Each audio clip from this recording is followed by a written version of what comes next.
Welcome, man. Welcome back to the channel. Real quick, I want to do this real quick because I got to sneak into it. Listen, man, emissions.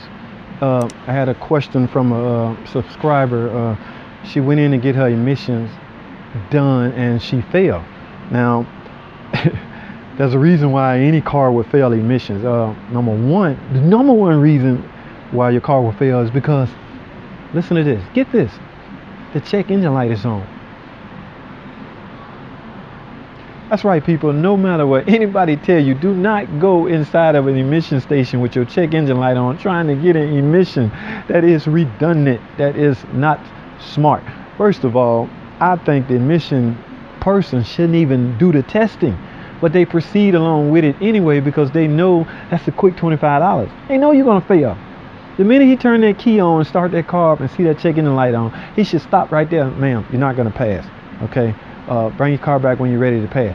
No, what they want to do is collect that money and proceed with the test and then tell you you're not going to pass. Okay, so that's number one. Never take your car in and get emissions with a check engine light on. You would think that would not need to be said, but it do. Okay, number two, he told her to take the battery off. After he told her she failed, he told her to remove the battery to clear the memory and bring it back because that would turn the check engine light off. That part is true. It would turn the check engine light off, depending on the year. But it will also do more harm than good because it will essentially erase the emission status, the CARB readiness status. And that's what the emission stations are looking for in order to pass you or fail you. They essentially go into a screen, CARB readiness, and see how many says yes, how many says no. I think here in Georgia, you allow 75% in order to pass. So I'm going to use an even number. Hypothetically, if you have 4 total and 1 is missing, you still can pass emission.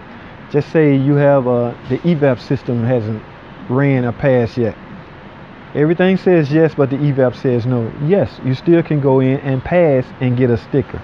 All right. Keep in mind though, the EVAP system is not going to run anyway unless the car is cold or overnight soak or anything like that. So I wouldn't worry too much about the EVAP system. So if you're showing 3, if somebody got a scan tool you can borrow and look at it, and you show 3, go and get your emission because something might fail real quick. All right. So never just erase your battery because you want to turn off your check engine light, because again, that will essentially wipe out everything, all the memory of your emissions, CARB readiness status, and that's essentially what the emission place is looking for anyway.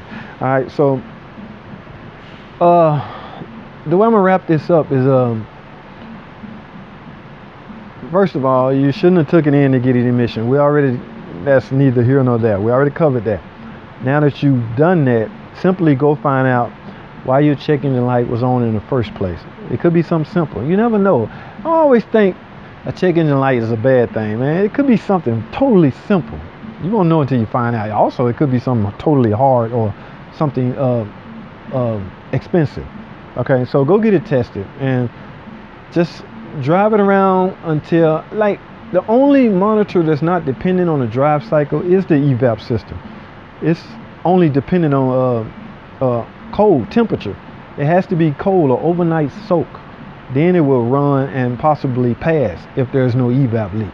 All right, so anything else, all the other monitors, just do a drive cycle. A lot of people say 100 miles, 200 miles, 20 miles, depending on how you drive. Okay, you got to drive a way to where all the monitors will run in the parameters to allow the computer to test the monitor or test the system and hopefully pass it. Okay, so it's not about just getting on 285 and going around in a circle 200 miles. You come back and say, I'm done, I should be ready. No, it's about parameters. Okay, and I want to keep this video short, so go get that checked out, find out why your light is on, get it repaired.